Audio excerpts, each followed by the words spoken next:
누가복음 17장 26절에서 37절입니다. 오늘 노아의 날, 롯의 날입니다. 사람의 아들의 날들은 노아의 날, 롯의 날들과 노아의 날들, 롯의 날들과 같으니라 이렇게 되어 있죠. 오늘 공부할 본문은 노아의 날들, 롯의 날들. 누가복음 17장 30절 말씀 같이 읽읍시다. 사람의 아들이 나타나는 날에도 그와 같으리라. 사람의 아들이 나타나는 날에도 그와 같으리라. 이제 날이란 표현이 여기 4번 나오는데 여기만 단수형이에요. 앞에 나머지 셋은 좀 날들, 데이스의 복수형인데 30절만 사람의 아들이 나타난 날에 대한 단수로 되어 있습니다. 주님이 재림하시는 그 날을 말하는 겁니다. 네. 자, 기도하고 시작합시다. 은혜로운 주 하나님 감사합니다. 주의 첫날 함께 또 이 주의 전에 모였습니다. 아버지 하나님, 참 교회는 진리 기둥과 터전이라고 하셨습니다. 아버지 하나님께서 이곳에서 늘 하늘의 풍성한 말씀이 쏟아져 나오게 해주시고 또 듣는 모든 혼들이 말씀을 마음에 잘 받아서 간직할 수 있도록 해주시옵소서. 아버지 하나님, 이 시간도 성령으로 말미암아 진리가 쏟아져 나오길 원합니다. 하늘의 해가 빛을 비추듯이 그렇게 생명에 비추시고 사람들에 비추시고 세상에 비추신 우리 주 예수 그리스도께서 저에게 빛을 비추어 주시옵소서. 아버지 하나님께서 은혜를 허락하여 주시길 간구합니다. 이 마지막 때 악한 날들 또 악한 세대에 저희가 살고 있습니다. 삐뚤어지고 왜곡되는 이 세대에서 저희가 올곧고 또 곧바르게 살길 원합니다. 아버지 하나님, 저희 마음속에 주의 빛을 늘 허락하여 주시옵소서. 그리고 주의 성령을 늘 충만케 해 주시길 간구합니다. 아버지 하나님께서 이 시간도 말씀이 선포될 때 듣는 모든 혼들이 믿음으로 말씀을 잘 받아서 간직하게 하시고 이 말씀을 잘 사용할 수 있도록 도와주십시오. 우리 주 예수 그리스도께서 하신 모든 말씀들 제가 잊지 않고 기억할 수 있기를 원합니다. 감사드리며 주의 성기도합니다. 아멘. 예, 주께서 제자들에게 날들이 이러려니 그때는 너희가 사람의 아들의 날들 중 하루를 보고자 하되 그것을 보지 못하리라 하셨는데 예수님 자신을 사람의 아들이라고 하셨습니다. 우리는 예수님을 하나님의 아들이라고 부르지 크리스천들 중에 누가 예수님을 사람의 아들이라고 부르는 이는 잘 없습니다. 이 크리스천들의 용어가 아닙니다. 근데 복음서에서 주님은 80번 이상 자기 자신을, 그분 자신을 사람의 아들이라고 부르셨습니다. 사람의 아들, 이렇게. 이는 다니엘서 7장 13절에 따른 겁니다. 다니엘서 7장 13절에 내가 밤에 환상들 속에서 보는데 보라, 사람의 아들 같은 이가 하늘의 구름들과 함께 와서 옛적부터 계신 이에게 가니 그들이 그를 그분 앞에 가까이 데려가니라. 사람의 아들 같은 이가 하늘의 구름들과 함께 와서 사람의 아들 같은 이가 하나님이신데 하나님을 묘사할 때 하나님을 하나님이라고 우리는 아무 개념이 없는 거죠. 그 하나님이 어떤 분이신가 하면 사람의 아들 같으신 것, 사람 같으신 이, 사람은 아닌데 사람 같으신 이, 이래 되는 거죠. 반면에 하늘에 갔을 때는, 하늘에 갔을 때는 마찬가지로 사람의 아들, 이게 이제 용어가 되는 거예요. 예수 그리스도를 가르칠 때 쓰는 말이, 성경은 예수님에 대해서 하나님의 아들이라는 표현보다 사람의 아들이라는 표현이 훨씬 더 많습니다. 오늘날 대부분의 크리스천들은 또 교회에서 어떤 목사도 예수님에 대해서 늘 하나님의 아들이라고 말하지, 하나님, 참 하나님이신 분, 하나님의 아들 이렇게 표현하지 사람의 아들이라고는 말하지 않습니다. 뭐 틀려서가 아니라 잘 말하지 않는다고요. 사람의 아들은 유대인들이 사용하는 표현법입니다. 유대교적 용어입니다. 그래서 이 교회 서신에, 이 바울 서신서에는 예수님을 걸어서 사람의 아들이라고 말한 예가 단 한 번도 없습니다. 로마서부터 빌레몬서까지 예수님을 사람의 아들이라고 표현한 예가 딱 한 번도 없어요. 단 한 번도. 바리새인들은 예수님께 하나님의 왕국이 언제 임하냐고 다 같이 물었고 주님께서 하나님의 왕국은 너희 안에 있다고 하셨습니다. 하나님의 왕국은 이제 너희가 생각하는 것처럼 그 지상 재림, 그 천년 왕국, 메시아 왕국, 그 그리스도 왕국 그게 아니다. 이제 그걸 이제 말씀하시고 나서 그렇다고 예수님께서 그들이 묻고자 하는 뜻을 모르고 그 말꼬리를 잡아가지고 이제 본질을 흘린 건 아니에요. 그들이 하고자 하는 그들이 묻고자 했던 것은 이제 뭔지를 주님이 아시죠. 그래서 바리새인들의 질문은 하늘의 왕국, 즉 다윗의 왕국이 이 땅에, 이 유대에 언제 다시 회복되느냐는 것이 질문의 요지였어요. 예수님 충분히 그 말을 알아듣는 거죠. 충분히 알아듣고 그 하나의 왕국에 이제 오류는 오류대로 고쳐주시고 그들이 묻는 질문에는 또 답을 하시고 이건데 이건 재림의 때를 묻는 것이 확실하고 재림의 때를 묻는 것이 분명하고 누가 들어도 그 뜻이 물론 그 말은 잘못 나왔고 잘못했지만 주님께서는 두 가지 다른 말씀해 주셨는데 주께서는 재림의 징조를 말씀하셨고 그날에 이 땅의 유대인들이 해야 될 일도 말씀해 주셨습니다. 사람의 아들의 날들이란 말은 주의 날, 대환란의 날들을 말합니다. 하나님의 아들이라는 그분이 하나님이라는 뜻입니다. 사람의 아들이라는 그분이 사람이라는 뜻입니다. 예수님이 사람이냐 하나님이냐 이 논쟁은 초대교회 때부터 쭉 있어 왔는데 교회와 신학자들의 교리 논쟁은 그냥 무시하고 성경이 무엇이라고 하는지에만 관심을 두면 됩니다. 성경은 그분이 사람이 되신 하나님, 사람이신 하나님이라고 말합니다. 성경은 예수님을 전부터 계셨던 말씀, 생명의 말씀이 육신이 되셨고 하나님께서 육체 안에 나타나셨고 자기 위에 종의 형체를 취하시고 사람들의 모습이 되셨으며 사람의 모양으로 나타나신 분, 이렇게 말합니다. 이게 예수님에 대한 정확한 성경의 그 아이디 카드예요. 예수님의 신원 아이덴티피케이션이라고. 예수님의 예수님은 누구시냐? 그러면 처음부터 계시던 말씀이 육신이 되셨고 하나님께서 육체 안에 나타나셨고 자기 위에 종의 형체를 취하셨고 사람들의 모습, 죄 있는 사람들의 모습이 되셨고 사람의 모양 나타나신 분. 이것이 그분의 정체입니다. 정체성입니다. 그분은 처음부터 계시던 하나님이었지만 이 땅에 육신을 입고 사람이 되셨습니다. 그러니까 하나님이기도 하시고 사람이기도 하시고 둘 다 되는 거죠. 주께서 사람의 아들이라고 하실 때는 하나님이신 그분이 사람이 되셨다는 사실을 강조하는 겁니다. 이분 사람의 아들, 이 말은 이분이 사람이 되셨다, 육신이 되셨다, 이걸 강조하는 것이고, 그분이 하나님의 아들이라고 할 때는 사람으로 있는 이분이 본래 하나님이셨다는 사실을 강조하는 겁니다. 이 강조점이 약간 차이가 있는 거지. 둘 다 진리입니다. 어쨌든 바리새인들이 진정 알고자 했던 것은 하늘의 왕국이 임하는 때였습니다. 주께서 제자들에게 종말의 날들에 대해서 그들이 원했던 답은 이제 이건데 말씀을 해주었어요. 누가복음 17장 22절에 그분께서 제자들에 이르시되 날들이 이르리니 그때는 너희가 사람의 아들의 날들 중 하루를 보고자 하되 그것을 보지 못하리라. 왜 보지 못하죠? 그 전에 다 죽으니까 제자들은. 또 크리스천들은 다 그 전에 휴거되니까 그래요. 26절에는 노아의 날들, 28절에는 롯의 날들, 30절에는 사람의 아들의 날이 나오는데 앞에 셋은 날들로 복수이고 30절에는 날로 단소입니다. 사람의 아들이 나타난 날은 주의 날, 재림의 날입니다. 주님은 사람의 아들의 날들에 대해서 말씀하시면서 구약의 두 가지 유명한 사건을 언급하셨습니다. 그게 이제 바로 노아의 날들과 롯의 날들, 둘 다 창세기에 나온 사건이죠. 이 둘은 모두 주께서 그분의 경로를 이 땅에 또 이 어떤 도시에 집행하신 그 경로의 심판이 집행된 사건입니다. 사람의 아들의 날들도 이와 같이 이 땅에 심판을 집행하시는 날이다. 심판을 집행하신 날이다. 자, 본문 보겠습니다.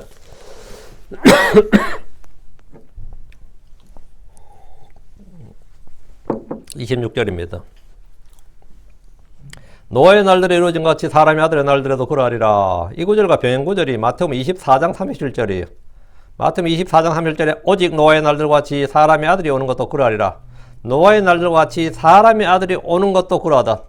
노아의 날들에 홍수가 내리고 이 세상이 멸망이 온 것 같이 말이에요. 사람의 아들이 오는 것도 그와 같다 이거예요. 이 말씀하실 때 주님은 이미 육체를 입고 사람의 모습 종의 형체로 아브라함의 씨를 취하시고 이 땅에 어린 양으로 오셨습니다. 그런데 사람의 아들이 너희가 이미 왔다죠. 주님이 사람이 이 땅에 초림은 이미 왔어요. 그것도 30년이 지났어, 그죠? 주님 오신 지 30년이 지났다고.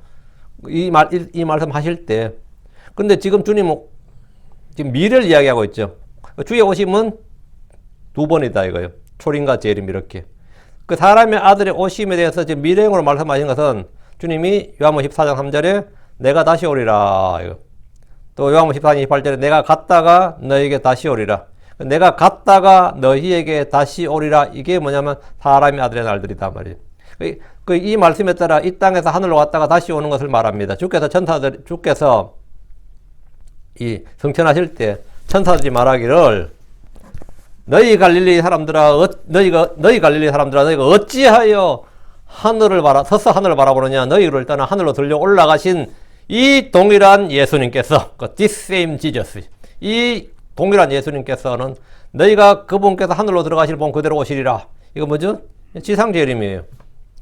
그리고 이 오심이 바로 사람의 아들의 날들에 관한 것입니다. 사람의 아들의 날들은 노아의 날들, 롯의 날들과 같이 어느 날 갑자기, 어느 평범한 일상의 어느 날 갑자기 임한다는 겁니다. 자, 노아의 날들이 이루어진 것 같이 이 말은 그날에 일어날 심판, 멸망이 사람의 아들의 날들에 임한 것과 같다는 말입니다. 노아의 날들에 이 땅은 갑작스런 멸망, 갑작스런 심판이 임했습니다. 노아의 날들은 세상에 아무도 심판이 임할 때까지 알질 못했습니다. 마태복음 24장 36절에 그러나 그 날과 그 시간 결코 아무도 알지 못하느니 하늘의 천사들도 알지 못하고 오직 내 아버지만 아시느니라 하신 대로 그 날은 아무도 알 수 없습니다. 노아의 날들에 땅은 부패하고 폭력이 만연했습니다. 노아의 홍수 이전에 이 땅의 사람들은 늘 이전의 모습과 같은 그대로였습니다. 마태복음 24장 38절 39절에 홍수 이전 시대에 노아가 방주로 들어간 날까지 그들이 먹고 마시고 장가고 시집가고 하면서 홍수가 나서 그들을 다 쓸어버릴 때까지 알지 못하였나니 사람의 아들이 오는 것도 그러하리라. 알지 못하였나니 멸망할 때까지 알지 못했다고요. 마치 이 땅의 사람들도 마찬가지입니다. 이 땅이 멸망할 때까지 알지 못하고 주님 진짜 오실 때까지 알지 못한다 이거죠. 노아의 홍수가 이 땅에 와서 완전히 쓸어버릴 때까지 이 땅의 사람들은 대홍수가 일어날 어떤 징조도 느끼지 못했습니다. 어떤 학자도 세상에 종말 같은 심판이 있을 줄은 상상 자체를 못했어요. 예측 자체를 못했다고요. 마찬가지로 사람의 아들이 오는 것도 그렇습니다. 지금 이 땅에 누구도 주의 재림, 주의 심판을 기대하거나 예상하지 못합니다. 성경의 예언은 그냥 종교적 허구일 뿐이고 그냥 그들의 기독교인들의 그것도 기독교 근본주의자들의 주장일 뿐이라고 생각하지 그것이 문자 그대로 이 땅의 역사에서 우리 이 현장에서 일어날 일이라고 생각하는 사람은 성경적인 성경을 믿는 크리스천들 외에는 아무도 없습니다. 노아는 의의 선포자로서 미리 주의 경고를 받았고 그것을 선포했습니다. 마찬가지로 우리는 이미 주의 경고를 받았습니다. 노아는 심판의 날까지 이 세상에서 의의 말씀을 선포했습니다. 우리 역시 주께서 오시는 날까지 의와 절제와 심판을 선포합니다. 노아의 날들에 이루어진 것 같이 이 말은 멸망과 심판이 이 땅의 사람들에게 임한 것 같이 멸망과 심판이 하늘의 멸망, 하늘의 심판이 이 땅의 사람들에게 임한 것 같이 이 말입니다. 주의 심판이 이 땅에 불법이 충만할 때 어느 날 일어납니다. 어느 날 갑자기 그 요한계시록에 나오는 모든 재앙과 심판과 전쟁과 기근과 역병과 사망과 지진과 각종 자연재해 등 상상을 불허하는 것이 이 땅에 임합니다. 상상을 불허하는 것이. 그 심판은 세상에 창조된 이래로 없던 그런 것들입니다. 요한계시록 6장 12절 14절에만 보라 큰 지진이 나며 해는 머리털로 짠 상복같이 검게 되고 달은 피같이 되며 하늘의 별들은 무화과나무가 강풍에 흔들릴 때 설익은 무화과나무가 떨어진 것 같이 땅에 떨어지고 하늘은 두루마리가 함께 말리는 같이 말려 떠나가며 모든 산과 섬도 그들의 자리에서 옮겨졌더라 했습니다. 이런 노아의 날들에 있었던 대홍수보다 훨씬 더 크고 두려운 일입니다. 두려운 일이에요. 노아가 방주로 들어간 날까지 그들이 먹고 마시고 장가고 시집가더니 홍수가 나서 그들 다 멸하였느니라. 먹고 마시고 장가고 시집가는 게 나쁜 일은 아니죠. 그건 정상적 일상적인 일이지. 그건 죄가 아니에요. 근데 노아의 날들에 먹고 마시고 됐어, 오케이. 이 장가고 시집가고는 약간 문제가 있었습니다. 여기 누가 있었어요? 예, 하나님 아들들이 있었다고. 하나님 아들들이 사람의 딸들과 먹고 마시고 장가고 시집가고 했다고. 이거는 보통 일이 아니죠. 이거는 그 노아의 날들에는 이 땅에 이계의 존재가 있었단 말이죠. 이계라는 것은 다른 세계, 다른 세계의 존재가 이 땅에 와서 사람의 딸들 중에서 결혼하고 계획한 게 따르면 네피림이고 우리 이제 거인이죠. 자이언트. 거인들을 낳았다고.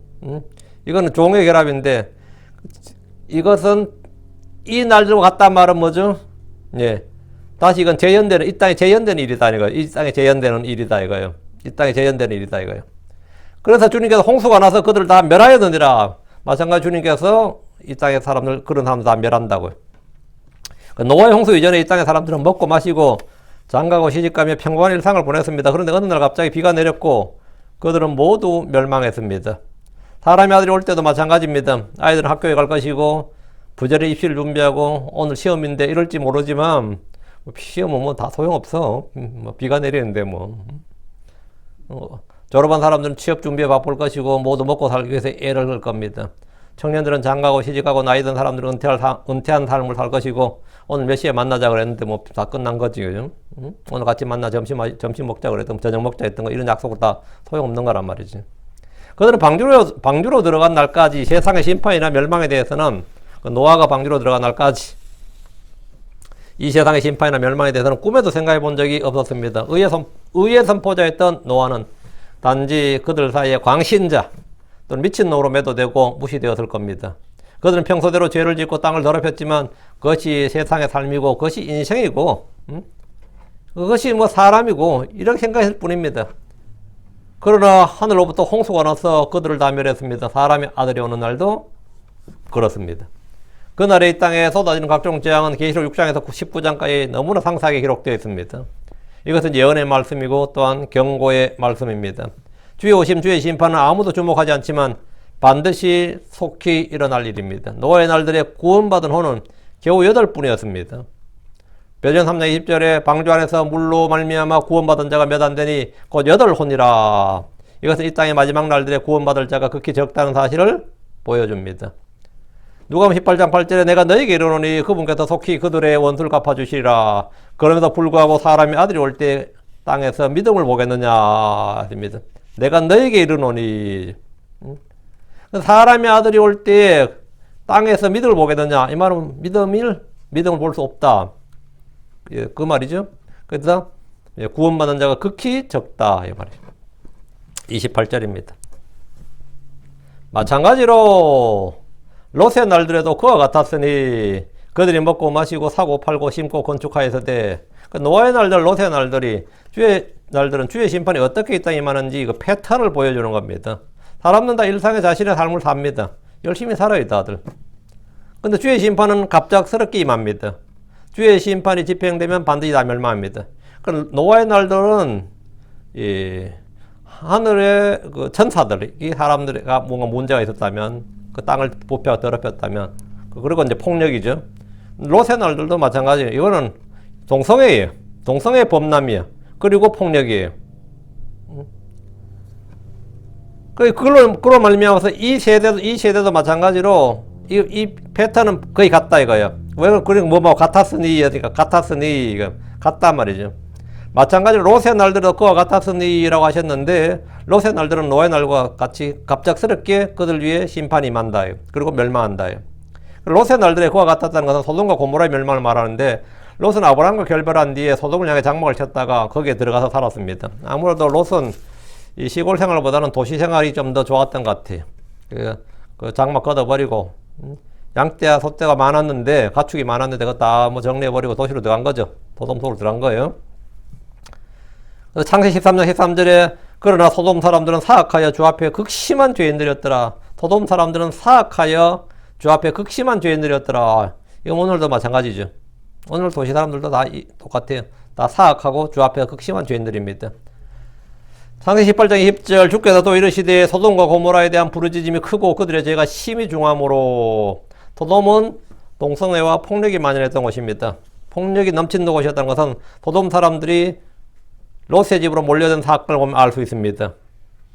롯의 집으로 몰려든 사건을 보면 알 수 있어요. 여러분이 동성애자들이 뭐 오늘 자신의 권리를 보호하라 그러죠. 그 사람들이 뭐 어느 정도 숫자가 차면 자기들 세력이 되면 당연히 폭력으로 변질합니다. 그게 그냥 우리의 뭐 진실한 사랑 뭐 그런 건 없어요. 동성애는 필연적으로 폭력과 강간과 이런 모든 사악함이 동반되는 거지. 그냥 우리 그냥 너희들이 그냥 이성애 하듯이 우리 똑같이 그런 사랑을 해. 그런 거 아니에요. 동성애는 그런 거 없어요. 동성애는 3개월 사귀어도 걔들, 자기들 말로 영혼을 사귀었다 그래요. 그게 3개월 가기 어렵다 이 말입니다. 3개월 사귀면 영혼을 사귀었다 그래요. 지들끼리. 그리고 뭐 1년, 2년, 3년 살아면 지들끼리 영겁의 사랑을 한 거야. 그게 아니. 그만큼 그들은 뭐라고? 안 되는 걸 하고 있는 거예요. 안 되는 걸 지금 하고 있는 거라고. 안 되는 걸 하고 있기는 당연히 그럴 수밖에 없는 거예요. 그건 제가 직접 그 사람한테 들었어요. 자기가 몇 개월 하는데 그거는 자기들 세계에서는 그거는 완전 영원의 시간을 함께 보낸 거라더라고. 그게 필연적인 거죠. 왜? 그건 둘이가 안 맞는 걸 지금 지들끼리 맞다고 하면서 살았기 때문에 살아보면 아닌 걸 아는 거죠. 아는 거죠. 하여튼 소돔 사람들은 롯의 집으로 몰려들었어요. 왜 몰려든 거죠? 예. 폭력이었다고요. 이유는 그들이 주의 천사들을 보았거나 그들로부터 주의 말씀을 듣기 위해서가 아닙니다. 그래서 롯의 집으로 온 거 아니에요. 소돔의 사람들은 그들과 동성애를 즐기기 위해서 모인 겁니다. 그것도 강제로, 폭력으로. 창세기 19장 5절에 그들이 롯을 부르며 그에게 이르되 이 밤에 내게 온 남자들이 어디 있느냐? 그들을 우리에게로 데려오라. 우리가 그들을 알리라. 그러니까 이게 이 죄가 다수가 되면 죄악이 주류가 될 때 벌어지는 일이에요. 폭력은, 살인은 뭐 이런 거는 자연스러운 일이 된다고. 그들 우리에게 데려오라. 우리가 그들을 알리라. 경제적으로 볼 때 소돔은 어느 도시들보다도 풍요롭고 빵이 많았던 곳입니다.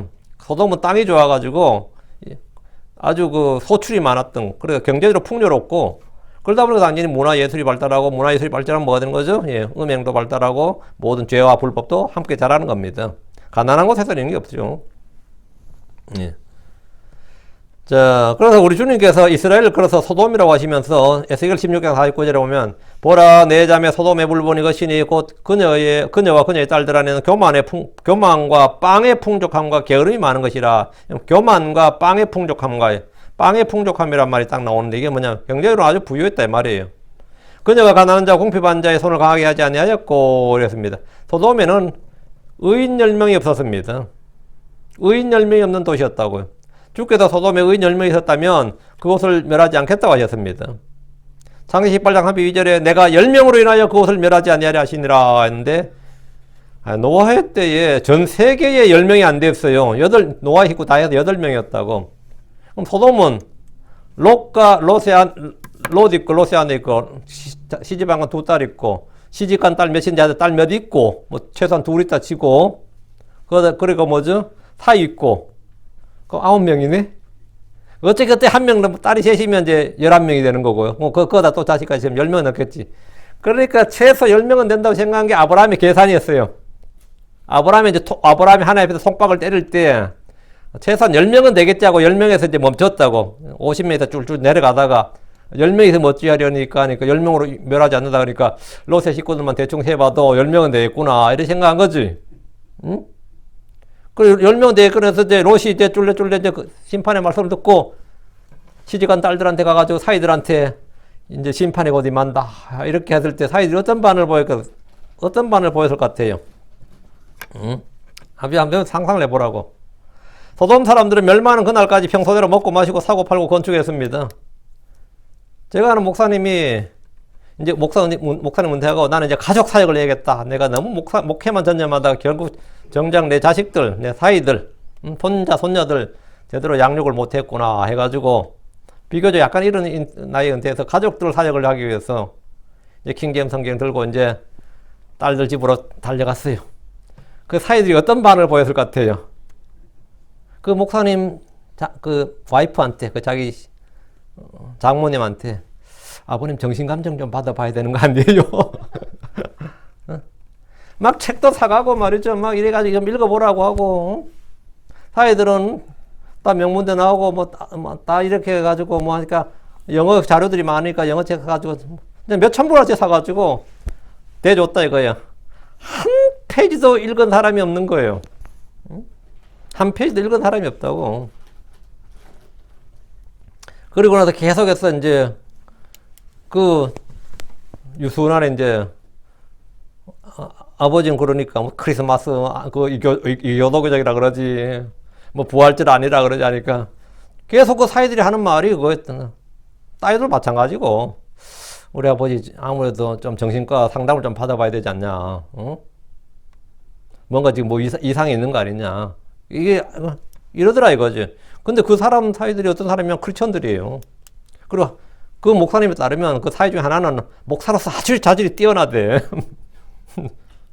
목사로서 아주 자질이 뛰어나. 그 말을 나한테 하는 건 이제 나는 목사도 자질이 안 뛰어나다 이 말이야. 이제 나한테 그 말 할 때 이제 그게 자기 사이 하나가 아주 목사로서 자질이 뛰어나다 이거예요. 사람들 잘 누르고. 자기 정신병이라고 생각하는 사이가 뭐 목사로 뛰어나기는. 롯이 지금 그런 대우를 받은 거죠. 소돔 사람들이 멸망하는 그날까지, 그 하늘에서 불과 유황이 내리는 그날까지 먹고 마시고 사고 팔고 건축하고, 내일 우리 집 창문 좀 고쳐주세요. 그러고 뭐 이랬단 말이지. 이 말은 그들이 부지런히 경제활동을 하면서 살았다 이 말입니다. 지금 미국이나 유럽이나 세계 어느 나라의 사람들이나 다 이렇게 먹고 마시고 사고 팔고 신고 건축하면서 사는데 이것은 가장 기본적인 생활입니다. 그러나 소돔 사람들 중에 주의 심판이 그들에게 임할 줄 생각하거나 예상한 사람 또는 상상한 사람이 있습니까? 없습니다. 아무도 없었어요. 롯이 이 사실을 미리 알았고 딸들과 사이들이 전했지만 그들은 롯의 말을 전혀 믿지 않았습니다. 창세기 19장 14절에 롯이 나가서 자기 딸들과 결혼한 사이들에게 말하 이르되, 자기 딸들과 결혼한 사이, 최소한 결혼한 딸이 둘은 됐다 이 말이죠. 자기 딸들과 결혼한 사이들에게 말하 이르되 주께서 이 도시를 멸할 터이니 너희는 일어나 이곳을 떠나라 하였으나 그의 사이들은 그를 농담한 자로 여겼더라. 아이고 아버님 빨리 가서 주무세요. 밤이 늦었어요. 아침에 출근해야 돼요. 이거예요 지금. 아침에 출근해야 돼요. 빨리 너희는 일어나 이곳을 떠나라 하니까 이게 뭔 소리야 지금. 이곳을 떠나라니 지금. 내일 아침 출근해야 되는데. 그냥 주무세요. 뭐 이거예요. 그의 사이들은 그를 농담하는 자로 여겼더라. 아니, 정신과 필요한 사람으로 여겼더라. 뭐 이런 거예요. 여러분이 지금 가족 모임에서, 아니면 친지들 모임에서, 아니면 동창 모임에서, 여러분이 다 일어나서 내가 할 말이 있다 하고 나서 주의 심판과 재림과 지옥과 휴거와 부활과 같은 이야기를 하면 어떻게 될 것 같아요?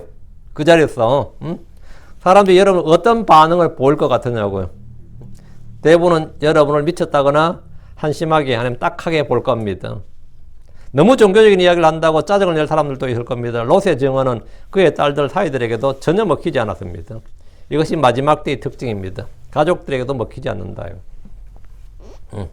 내가 미리 유산을 상속하러 왔네. 이러면 걔들이 완전히 완전 얼마나 황송해하며 좋아하겠지만, 내가 오늘 이곳을 떠나네.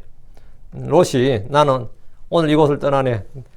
너희들 안 떠날 것 같으면 내 집에 가서 땅 문서, 집 문서 다 가져가라. 난 지금 이곳을 오늘 지금 떠나네 하면 사실 어떤 말을 원하겠어요? 아유 감사합니다 그랬겠지. 저도 예전에 담임 선교회나 이 시한부 종말론자들이 11월 28일인가 뭐 그때 12월 28일, 11월 28일인가 하여튼 그때 휴거된다고 막 모여서 그럴 때 제가 그 사람들 이거 뒤돌러 가면서 막 전도하고 막 그랬잖아요. 재림 온다고. 저 그랬어요. 당신들이 떠나면 그 건물 남을 거 아니냐. 그거 우리 좀 쓰자. 그랬거든요. 그 다음 날부터 우리가 좀 쓰자. 어차피 그거 너희들 다 놓고 갈 거 아니냐. 올라가면. 응? 그래야 좀 진실성이 믿어지잖아요. 그죠? 그 건물 우리가 좀 쓰자. 나도 교회한 입장에서. 이런 이야기인데 아무도 땅 내놓은 놈도 없고 집 내놓은 놈도 없고 28일 날 휴거된다면서 이놈들이 하나도 이게 지금 그거 좀 내놓으라고 내가 니들 올라가면 그거 합의 안 쓸 거 아니야. 우리 남은 우리가 좀 쓰자. 공짜로. 근데 한 놈도 안 주는 거예요. 이거에 주는 놈이 없어. 네 집도 있고 할 거 아니냐고. 그 사이비 새끼들 그 진짜 안 줘. 한 놈도. 한 놈을 줬으면 내가 그래도 좀 마음이 좀 동했을지도 몰라. 희생 없이는 믿음이 없어요. 롯이 최소한 사이들한테 하려면 그 정도는 해야지. 그래야 이제 씨가 먹히지. 그죠? 저는 그래요. 나는 제가 전에 형이 안 믿을 때 어느 날 연락했을 때 나한테 소식도 없고 누구한테 물어봐도 내가 어디 갔는지도 모르고 소식도 없고 전화도 안 되고 메일도 안 되고 누구한테 소식도 없고 하면 하늘 놀러 간 줄 알아라 그랬거든요. 내가 하늘 놀러 간 줄 알아라. 그럼 그때 믿으라 그랬어요. 그런데도 내가 그때 나는 아무것도 가진 게 없었으니까 내 거 다 가져라 그 말은 안 했어. 근데 나는 진짜 자취생활에다가 그런 걸 했으니까 진짜 가진 거 있으면 그때 형 다 가져라 했겠지. 자, 29절입니다. 롯이 소돔에서 나간 바로 그날에 하늘로부터 불과 유황이 비어서 내려 그들을 다 멸하였느니라. 롯이 소돔에서 나간 바로 그날에. 이거 참 멋있는 말이에요. 노아가 방주에 바로 들어간 그날에. 똑같은 거죠. 롯이 소돔에서 나간 바로 그날에. 롯이 소돔에서 나가던 바로 그날에 하늘로부터 불과 유황이 비어도 내렸습니다. 주의 심판이 그 도시에 집행된 겁니다. 사람들이 심판을 믿지 않는다고 해서 심판이 오지 않는 것이 아닙니다. 내가 심판이 없다고 해서 심판이 없는 게 아닙니다. 내가 심판이 없다고 한다고 심판이 없어지는 거냐? 아니다 이 말이죠. 지옥을 부인한다고 해서 지옥이 없어지는 것이 아닙니다. 많이들이 아무런 생각 없이 죽지만 죽은 후에 그 영혼이 지옥에 있는 것을 볼 때 자기가 죽어봤는데 혼이 지옥에 있다는 걸 알 때 받을 충격을 한번 상상해 보십시오. 죽었는데 지금 지옥에 있네. 살아서 그는 많은 크리스천들에게 지옥에 대해서 들었고 심판에 대해서 들은 기억이 생생하게 떠오를 겁니다. 주의 수고를 믿으라는 말은 수십 년간 수백 번 수천 번을 안 들어본 사람이 사실 이 땅에 없을 겁니다. 자기가 별로 난 그런 말 안 들었다 생각할지 몰라도 사실 불신자들도 수백 수천 번은 지옥에 대해 들었어요. 이 하나님께서 지옥에 대해서는 영화관에서도 선포해주는 말씀이에요. 깡패들 입을 통해서 고투해야 그런 거 나오잖아요. 왔다 할 이런 게 하나님이 이 불신자들 입을 통해서 계속해서 그 입에서 뭘 한다고? 지옥을 증언해 준다고. 진리는 멀리 있는 게 아니에요. 그들 입에 있는 거예요. 그들 입에 있고 그들의 마음에 있다고. 지들 입으로 하잖아요. 지들 입으로 헬이 막 나온다고. 그 뭐라고? 지옥을 스스로 증언하고 있다고. 지옥이 있긴 있나 보다. 입에서 다 지옥이 나온다고. 지옥이 있다고요. 근데 지옥이 없다고 그렇게 믿고 살았는데 와보니까 지옥이야. 하나님께 따질 수가 없습니다.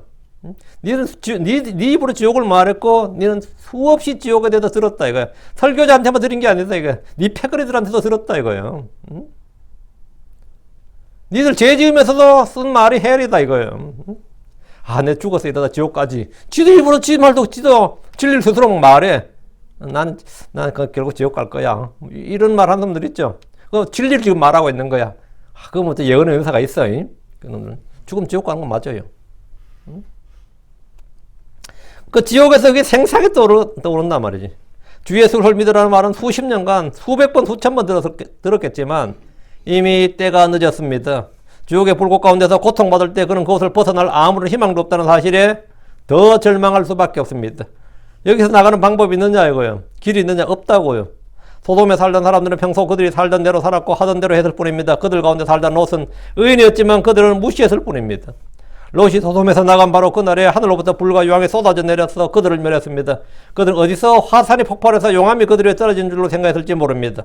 그러나 그것은 용암이 아니라 주께서 내린 불과 유황이었습니다. 하늘에서 비와 눈이 내리고 우박이 내린 것은 알아도 불과 유황이 쏟아질 줄은 생각도 하지 못했을 겁니다. 사람의 아들의 날은 이와 같이 갑작스럽게 닥칩니다. 사람이 죽을 때 죽은 후에나 이것을 깨닫습니다. 30절 사람의 아들이 나타나는 날에도 그와 같으리라. 사람의 아들이 나타나는 날에도 그와 같으리라. 사람의 아들이 나타나는 날이 롯의 날과 같다면 주의 재림 직전에 이 땅에는 평소와 다른 아무런 특이한 일이 없고 사람이 그냥 먹고 마시고 사고 팔고 장가고 시집가고 집을 짓는 등의 모든 상황이 지금과 같은 일상 그대로의 날입니다. 우리가 알지 못하는 그날의 성도들의 휴거가 있고 이 땅은 주의 날이 시작됩니다. 노아가 그 땅에서 나와서 방주로 들어갔던 날, 롯이 소돔에서 나와서 소알로 피난했던 바로 그날처럼 크리스천들이 이 땅을 떠나서 저 하늘로 들림을 받는 그날에 우리가 이 땅을 떠나는 바로 그날에 말이에요. 이 세상은 주의 심판이 집행됩니다. 주의 심판이 집행되는 그 주의 날이 그와 같다 이거예요. 이게 사람의 아들의 날이 롯의 날, 노아의 날과 같다고. 근데 오늘 갑자기 교회는 텅텅 비고, 물론 어느 교회나 텅텅 안 빌 거야. 그날도 집회할 거야 분명히. 이 교회는 아무도 안 오길 바래요. 이 교회는 또 혼자 또 문 뚝뚝 두드리고 이렇게 문도 안 열어놨나 이러면 진짜 골아프지 진짜. 여러분 중에 혹시나 일요일날 문을 두드렸는데 아무도 없다 이 교회에 그러면 여러분 뭔가 이상함을 느끼게 됩니다. 그렇죠? 그날 우리 야외 예배 보는 날이 아니고 하늘에서 예배 보는 날이야. 우리는 그날에 야외 예배 보는 날이 아니고 하늘에서 주 앞에다 지금 거룩하다 하고 있을 때니까 이렇게 문 두드리고 이렇게 자꾸 쳐다보지 말고 그냥 집으로 가셔서 어떻게 되겠어요? 예. 7년 견딜 생각해요 그냥. 카운트다운 하라고. 7년을 달력에 세 그냥 하나. 우리 군대 가보면 신병들이 첫날부터 날짜 긋는 놈들이 있거든요. 그럼 그 사람들이 완전 혼을 내요. 이게 뭐 금방 온 놈이 벌써부터 날짜 세고 있으면 어떻게? 근데 그때는 아마 그렇게 해야 될 거예요. 무조건 세. 그러니까 뭐 세봐 그냥. 그러면 견디면 돼요. 끝까지 견뎌. 자, 이 날을 이제 성경적 표현으로 뭐죠? 주의 날, 야곱의 고난 날, 대환란, 큰 환란 이렇게 Great Tribulation 이렇게 말합니다. 31절 그날에 지붕 위에 있는 자가 자기 물건이 집에 있어도 그것을 가지러 내려가지 말 것이요 들에 있는 자도 그와 같이 되돌아가지 말 것이니라. 이것은 피난의 긴급성에 관한 말씀입니다. 그날에는 무조건 급히 도망가야 됩니다.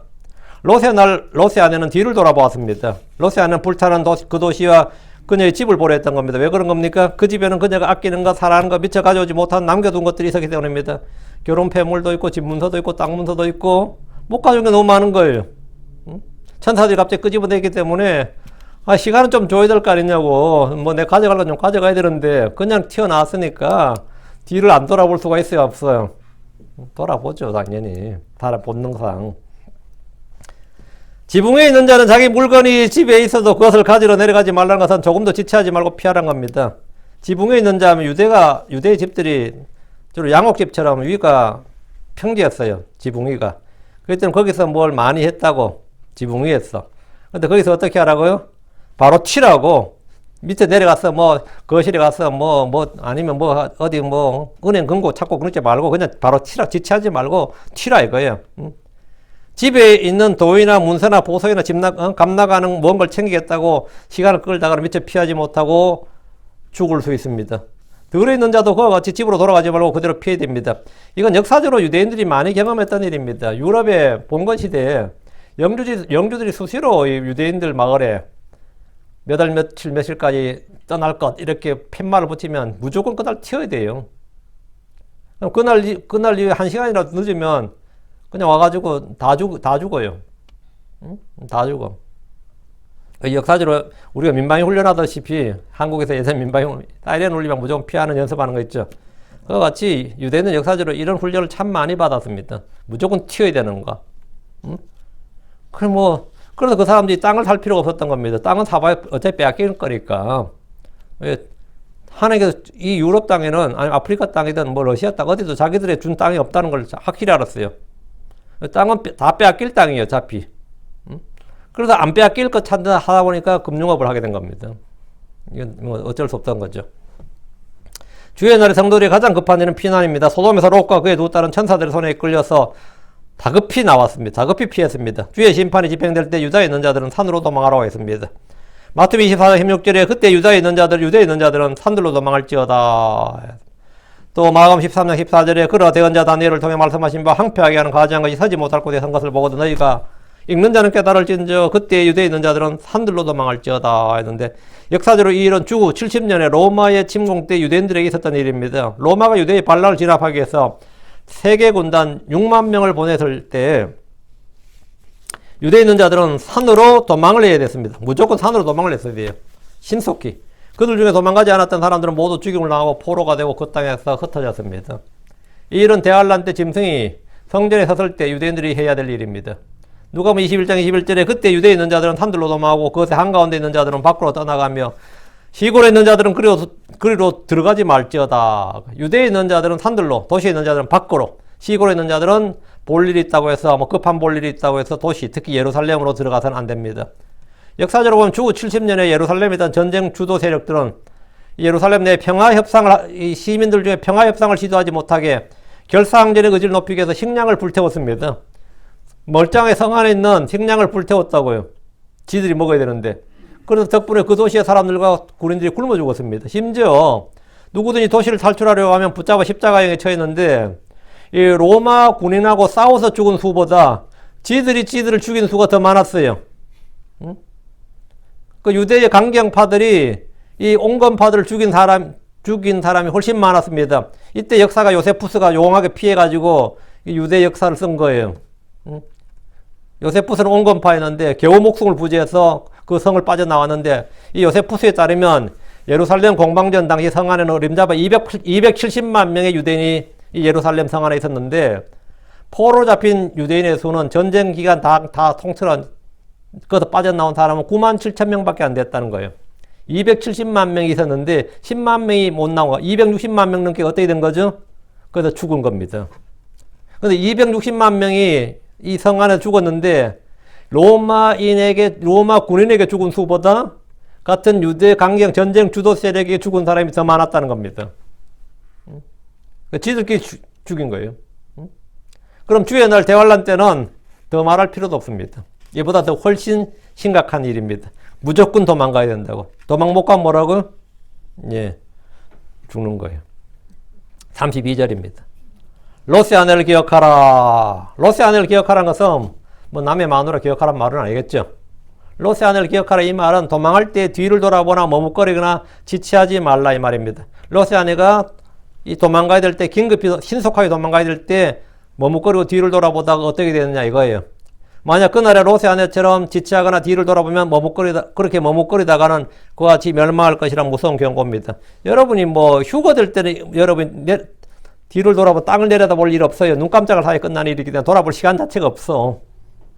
여러분은 휴거될 때 내가 혹시 땅을 내려다보나 그런 건 없을 겁니다. 여러분 눈 떠보면 하늘이야. 눈 깜짝할 사이에 있기 때문에 그건 상관없는데 이건 대환란에 관한 거예요. 주의 전사들이 창세기 19장 17절에 내 생명을 건지기 위해 뭐하라? 싸우라 아니죠. 내 생명을 건지기 위해 도피하라. 너는 내 뒤를 돌아보나 이 온 평야에 머무르지 말고 산으로 도피하라. 내가 소멸될까 염려하노라. 도피하라가 명령이에요. 도망하라, 도피하라가 명령이라고.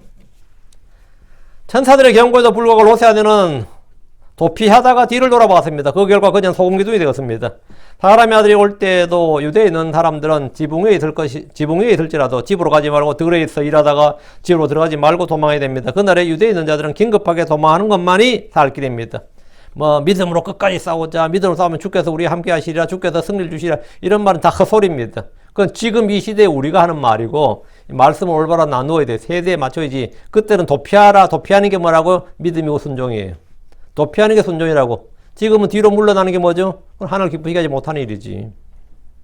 지금 우리는 뒤로 물러나지 말고 마귀를 대적하고 믿음의 선한 싸움을 싸우고 표대를 향해 달려가야 됩니다. 뒤로 물러나는 자는 주께서 기뻐하지 않습니다. 하나님의 전신갑주는 등이 텅 비어 있습니다. 이는 뒤로 돌아서서 도망할 때는 어떤 보호도 없다는 것을 보여주는 겁니다. 믿는 자는 이기는 자들입니다. 지금 마귀는 교회를 이기지 못합니다. 그러나 그날에는 마귀가 성도들을 이기는 권능을 받습니다. 계시록 13장 7절에 또 그가 성도들과 전쟁하여 그들을 이기는 것을 허락받고 모든 족속과 언어와 민족들을 다스리는 권능을 받았으므로 성도들을 이기는 것을 허락받고, 그러니까 성도들은 뭐 해야 되죠? 도망가야 돼요. 괜히 싸우다가 개죽음 나면 그건 순교가 아니에요. 그거는 불순종입니다. 도망하라 하면 도망을 내야 돼요.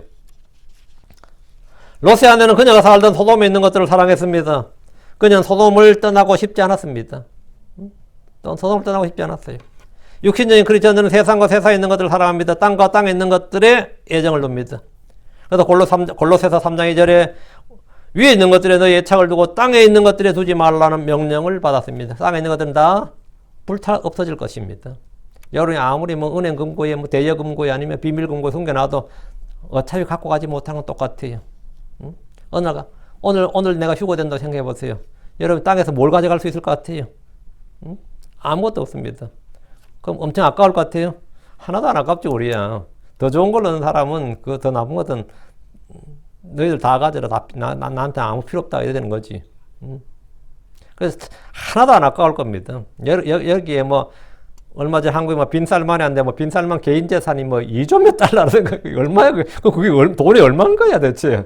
2조 달러가 넘는다나 어쩐다나 그러는데 개인 재산이. 이번에 그 한국 대통령이 자기 집에 용산 관저에다가 그 사람을 초대해가지고 회담을 했잖아요. 그런데 그 양반이 가면서 편지를 써줬거든. 한국 대통령 감사 편지를 써줬는데 전보로 했다더라고요. 어떻게 그렇게 소박한 삶을 사느냐. 그렇지. 한국 대통령 관저가 자기 화장실만도 못한 거지. 대통령 관저가 260평인데 사우디 왕궁은 한 생각을 해보면 상상이 안 가는 거지. 몇만 평의 대저택인데, 야, 한국의 대통령이 이렇게 소박할 수가 있는지 그랬다는데. 소박하고 싶어 소박한 게 아니라 국회에서 예산을 통과 안 시켜줬어요. 영빈관을 지을 수 있는 예산을 통과 안 시켜줬어. 앞으로 계속 소박해, 우리나라는. 어쨌든 그래.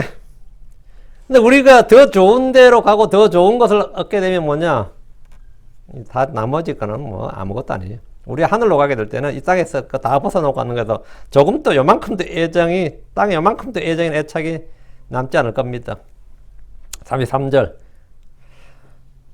누구든지 자기 생명을 구원하고자 하는 자는 그것을 잃을 것이요 누구든지 자기 생명을 잃는 자는 그것을 보존하리라. 이 말씀은 대환란 때 구원 방법입니다. 33절. 대환란 때 구원 방법이라고요. 누구든지 자기 생명을 구원하고자 하는 자는 그것을 잃을 것이고 누구든지 자기 생명을 잃는 자는 그것을 보존하라 했는데, 만이들이 구약과 신약과 대환란 때 구원 방법이 같으냐 아니면 다르냐 이런 걸 묻는데, 구약에서 의롭게 되는 방법은, 구약에서 성도들 사람이 의롭게 되는 방법은 주의 명령을 지켜 행하는 겁니다. 신명기 6장 25절에 그분께서 우리에게 명령하신 대로 우리가 우리 하나님 앞에서 이 모든 명령을 지켜 행하면 그것이 우리의 의가 되리라 합니다. 맞죠? 명령을 지켜 행하면 의가 된다고. 믿으면 의가 되는 게 아니고, 믿음의 의는 구약에서 믿음의 의가 아니에요. 지켜 행하면 의가 되는 거예요. 율법은 듣는 자가 의롭게 되는 것이 아니라 지켜 행하는 자가 의롭게 됩니다. 로마서 2장 13절에 이는 율법을 듣는 자들이 하나님 앞에서 의롭지 아니하고 오직 율법을 행하는 자들이 의롭게 될 것이기 때문이라 합니다. 로마 10장 5절에도 모세가 율법에서 난 의를 묘사하되 그것들을 행하는 사람은 그것들로 말미암아 살리라. 그러나 신약에서는 율법으로 의롭게 될 육체가 하나도 없습니다. 우린 율법의 행위와 상관없이 믿음으로 의롭게 되었고 그분의 피로써 의롭게 되었습니다. 구약과 신약의 구원 방법은 조금도 같지 않습니다. 구약 성도들은 율법 아래 있었지만 우리는 은혜 아래 있습니다. 그럼 대환란 때 구원받으려면 어떻게 해야 되느냐? 끝까지 견디는 자는 구원을 받습니다. 이기는 자는 구원을 받아요. 마태복음 10장 22절에 또 너희가 내 이름으로 인하여 모든 사람에게 미움을 받을 터이나 끝까지 견디는 자는 구원을 받으리라. 여기서 끝까지 할 때 끝이 언제예요? 대환란이 끝날 때까지 이 말입니다. 여기서 끝은 끝까지 할 때 끝은 죽을 때까지는 뜻이 아닙니다. 대환란의 끝입니다. 대환란이 끝날 때까지 주께서 오실 때까지 짐승의 표를 받지 않고 그의 형상에 경배하지 않고 주 예수로 믿음과 하나님의 명령을 지키는 자가 구원을 받습니다. 마태복음 24장 13절 그러나 끝까지 견딘 자는 곧 그는 구원을 받으리라. 마가복음 13장 13절에도 또 너희가 내 이름으로 인하여 모든 사람에게 미움을 받을 터이나 끝까지 견디는 자 곧 그는 구원을 받으리라. 주님의 이 말씀은 모두 대환란에 관한 말씀이고 대환란의 구원 방법이에요. 대환란의 구원 방법은 이겁니다. 끝까지 견딘 자는 구원을 받으리라. 주 예수를 믿으라. 그래야 너와 내 집이 구원을 받으리라. 이게 아닙니다. 끝까지 견딘 자는 구원을 받으리라. 구약의 어느 성도도 주 예수를 믿으라. 그래야 너와 내 집이 구원을 받으리라. 이런 설교를 들은 적이 없습니다. 어떤 대언자도 그런 설교한 적이 없어요. 모세부터 누구도. 모세부터 침례자 요한까지 그런 설교를 한 적이 없습니다. 다르다고. 그날에 주의 날에 이 땅의 사람들은 자기 생명을 구원하고자 하면 그것을 잃습니다. 자기 생명을 구원하고자 하면 이 말은 뭐예요? 자기 생명을 구원하고자 하면 난 살아야겠다. 그래서 이 땅에서 이승에서 사는 게 이승에서 개똥밭에 굴러도 저승에서 뭐보러 사는 것보다 낫다. 난 무조건 살아야겠다. 사는 놈이 이기는 놈이다 해서 자기 생명을 구원하고자 한다. 자기 생명을 보존하고자 하는 자 말이에요. 바빌론에서 금신상에 경배하지 않는 자는 용광로에 던져질 것이라는 용광로에 불에 던져질 것이라는 이 느부갓네살 왕의 명령이 떨어졌는데 이 왕의 명령이 진짜 추상 같은 명령이었어요. 이 제국의 왕이 얼마나 힘이 있었던지 이 왕의 말이 권능과 권위가 있었던 말이에요. 진짜 문자 그대로 용광로에 던져지는 겁니다. 그러나 그때 그곳에는 자기 생명을 구원하려 하지 않고 기꺼이 잃는 자가 있었습니다. 다니엘과 함께 포로로 잡혀온 유대의 하나냐와 미사엘과 아사랴가 바로 그들이었습니다. 그들은 왕의 명령에도 불구하고 자기 생명을 얻고자 하지 않고 자기 생명을 잃고자 했습니다. 그들은 자기 생명을 구원했습니다. 다니엘은 왕이 정한 기한 안에 왕 외에 다른 신에게 기도하면 사자굴에 던져진다는 그 왕의 조서 칙령을 알았지만 그는 자기 생명을 구원하고자 하는 대신에 잃고자 했습니다. 그는 사자굴에서 구원받았습니다. 이는 대환란 때 이 땅에 있는 소수의 남은 자들 이기는 자들의 모형입니다. 대환란 때 거짓 대언자는 짐승의 형상을 세우게 하고 또 모든 사람들에게 표를 받게 하고 그 형상에게 경배하게 합니다. 그렇지 않으면 목을 뺄 것이라고 합니다. 근데 이게 문자가 들고 겁주는 게 블러핑이 아니라 진짜 목을 뺍니다. 자기 생명을 뭐라고요? 구원하고자 한 자는 잃을 것이고 잃고자 한 자는 구원한다고요. 계시록 14장 15절에 또 그가 그 짐승의 형상에게 생명을 줄 권능을 소유하며 그 짐승의 형상이 말도 하게 하고 그 짐승의 형상에게 경배하려 하지 아니하는 자들은 다 죽이게 하더라. 이게 용광로에 던져 넣으라는 거 똑같은 명령이고 사자굴에 던져 넣으라는 거 같은 명령이에요. 더 무서운 명령인데 다 죽이겠다고. 그러니까 짐승의 형상에게 경배하는 자들에게 표를 주고 그 표가 없는 자들은 물건을 사고 파는 일도 못하게 합니다. 그날 자기 생명을 구원하고자 짐승의 표를 받거나 짐승의 형상에게 경배하는 자들은 그의 생명을 구원하는 것이 아니라 잃게 됩니다. 주께서 그것을 잃을 것이요 라고 하신 대로 그는 육신의 생명을 구원한 것이 아니라 잃고 설령 살아남는다 하더라도 보존했다 하더라도 그 상처가 나고 죽으면 지옥에 떨어집니다. 계시록 16장 2절에 첫째 천사가 자기 병을 쏟아부으며 짐승의 표를 가진 사람들과 그의 형상에 경배한 자들에게 악취가 나며 몹시 아픈 헌대가 생기더라. 이것은 짐승의 표를 가진 사람들, 그의 형상에 경배한 자들이 받는 형벌입니다. 이들은 대환란 기간 동안 살아남았다 하더라도 요사박 골짜기 심판에서 모두 지옥으로 던져집니다.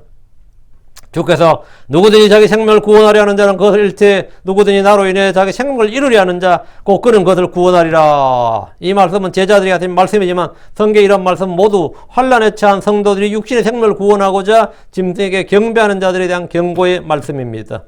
34절 내가 너에게 이르노니 그 밤에 두 남자가 여기 언더라인 여기 34절 여기 우리 성경이 좀 번역이 잘못됐어요. 내가 너에게는 그 밤에 두 남자가 한 자리에 누워 있을 텐데 이게 아니고 그 밤에 두 남자가 한 침대에 누워 있을 텐데 in one bed 이래 되지 bed 그죠? 두 남자가 한 침대에 누워 있을 터인데 하나는 붙잡혀가고 다른 하나는 남겨질 것이요 이래 됐습니다.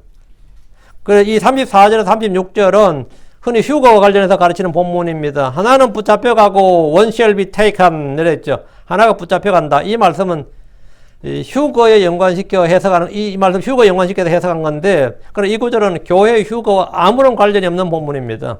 붙잡혀가는 건 그냥 말 그대로 붙잡혀가는 것이지 휴거가 아닙니다. 누군가에게 어딘가로 붙잡혀가는 겁니다. 어디로 붙잡혀가는 거예요? 그들이 어디로 붙잡혀가는 겁니까? 아마겟돈으로 전쟁하러 붙잡혀가는 겁니다. 강제징병이에요. 그 밤에 두 남자가 한 침대에 누워 있을 터인데 이 말에 주목하십시오. 노아의 날, 롯의 날들처럼 동성애가 얼마나 많으냐를 한마디로 알게 해주는 표현이 뭐죠? 그 밤에 두 남자가 한 침대에 누워 있을 터인데 이거예요. 이게 바로 노아의 날, 롯의 날. 바로 마지막 때 그 사람의 아들의 날이에요. 한글 성경들 한 자리에 이렇게 번역했지만 킹제임스 성경은 한 침대에 이렇게 분명하게 기록하고 있습니다. 35절. 단을 바꾸면 안 됩니다. 왜 그렇게 했는지 모르겠어요. 이번에 머제스판에 바꿨다는데 찾아보니까 똑같더라고요. 안 바꿨더라고요.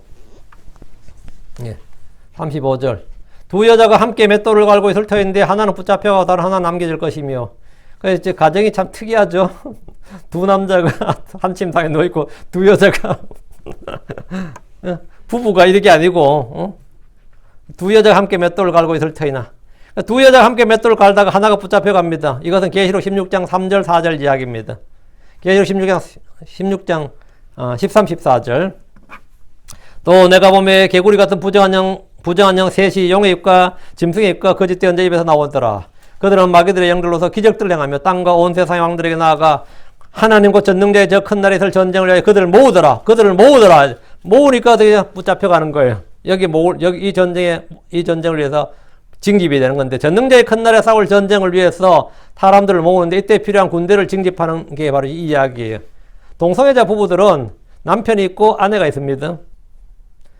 둘 다 여자 둘이 살아도 그중 하나가 남편이고 하나가 아내예요. 가장 힘든 케이스가 이 케이스예요. 남자 역할하는 여자, 남편 역할하는 여자, 돈 벌어 와야 돼. 지가 남편인 거야. 그 가장 힘들다 그래요.